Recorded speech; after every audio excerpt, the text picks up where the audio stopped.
آج کی اس ویڈیو میں آپ کو ایک نسخہ بتانے والا ہوں، اور وہ نسخہ یہ ہے کہ تنخواہ کے پیسوں کو مہینے کی آخری تاریخ تک کیسے بچایا جا سکتا ہے۔ تو اس حوالے سے آج کی اس ویڈیو میں آپ سے ہوگی بات۔ یہ واقعہ ایک سعودی نوجوان کا ہے۔ یہ اپنی زندگی سے مطمئن نہیں تھا۔ اس کی تنخواہ صرف 4000 ریال تھی۔ شادی شدہ ہونے کی وجہ سے اس کے اخراجات اس کی تنخواہ سے کہیں زیادہ تھے۔ مہینہ ختم ہونے سے پہلے ہی اس کی تنخواہ ختم ہو جایا کرتی تھی اور اسے قرضہ لینا پڑتا تھا۔ یوں وہ آہستہ آہستہ قرضوں کی دلدل میں ڈوبتا چلا جا رہا تھا، اور اس کا یقین بنتا جا رہا تھا کہ اب اس کی زندگی اسی حال میں ہی گزرے گی۔ باوجود یہ کہ اس کی بیوی اس کے مادی حالت کا خیال کرتی، لیکن قرضوں کے بوجھ میں تو سانس لینا بھی دشوار ہوتا جا رہا تھا۔ ایک دن وہ اپنے دوستوں کی مجلس میں گیا۔ وہاں اس دن ایک ایسا دوست بھی موجود تھا جو صاحب رائے آدمی تھا، اور اس نوجوان کا کہنا تھا کہ میں اپنے اس دوست کے مشوروں کو قدر کی نگاہ سے دیکھتا تھا۔ کہنے لگا کہ میں نے اسے باتوں باتوں میں اپنی کہانی کہہ سنائی اور اپنی مالی مشکلات اس کے سامنے رکھی۔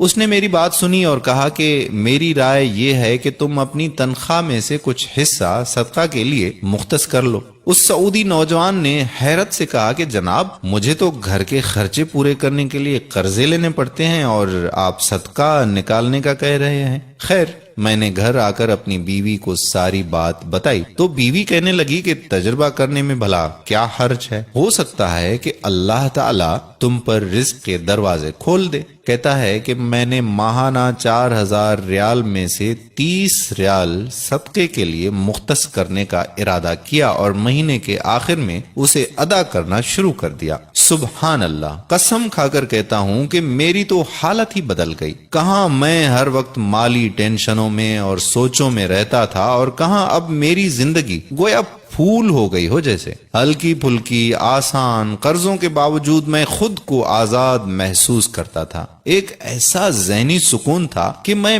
بیان نہیں کر سکتا۔ پھر چند ماہ بعد میں نے اپنی زندگی کو سیٹ کرنا شروع کر دیا، اپنی تنخواہ کو حصوں میں تقسیم کیا، اور یوں ایسی برکت ہوئی جیسے پہلے کبھی نہیں ہوئی تھی۔ میں نے حساب لگایا اور مجھے اندازہ ہو گیا کہ کتنی مدت میں انشاءاللہ قرضوں کے بوجھ سے میری جان چھوٹ جائے گی۔ پھر اللہ جل شانہ نے ایک اور راستہ کھولا، اور میں نے اپنے ایک عزیز کے ساتھ اس کی پراپرٹی ڈیلنگ کے کام میں حصہ لینا شروع کر دیا۔ میں اسے گاہک لا کر دیتا اور اس پر مجھے مناسب پروفٹ حاصل ہو جاتا۔ الحمدللہ، میں جب بھی کسی گاہک کے پاس جاتا وہ مجھے کسی دوسرے تک رہنمائی ضرور کرتا۔ میں یہاں پر بھی وہی عمل دہراتا کہ مجھے جب بھی پروفٹ ملتا میں اس میں سے اللہ کے لیے صدقہ ضرور نکالتا۔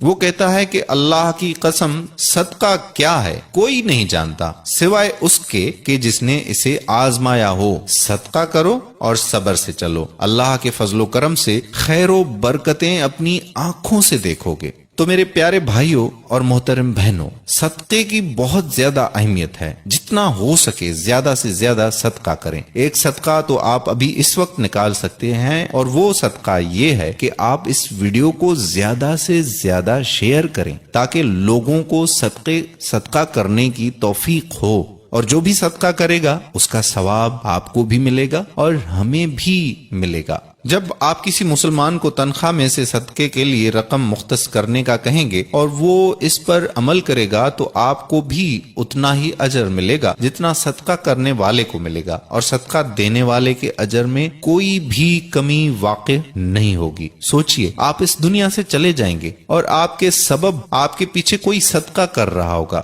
صدقے کی نیت سے اس ویڈیو کو زیادہ سے زیادہ اپنے دوستوں احباب کے ساتھ شیئر کریں۔ آخر میں وہی التجا کہ آپ ہمارے یوٹیوب چینل لرن قرآن ویب کو سبسکرائب کر لیں اور بیل کے آئیکن کو بھی پریس کر لیں، اور ساتھ ہی ہمارے فیس بک پیج لرن قرآن ویب کو لائک کر کے سی فرسٹ کر دیجئے، تاکہ یہاں پر جتنی بھی ویڈیوز اپلوڈ ہوا کرتی ہیں ان کا نوٹیفیکیشن بر وقت آپ کو مل جایا کرے۔ آنے والی ویڈیو تک ہمیں دیجئے اجازت۔ اللہ حافظ۔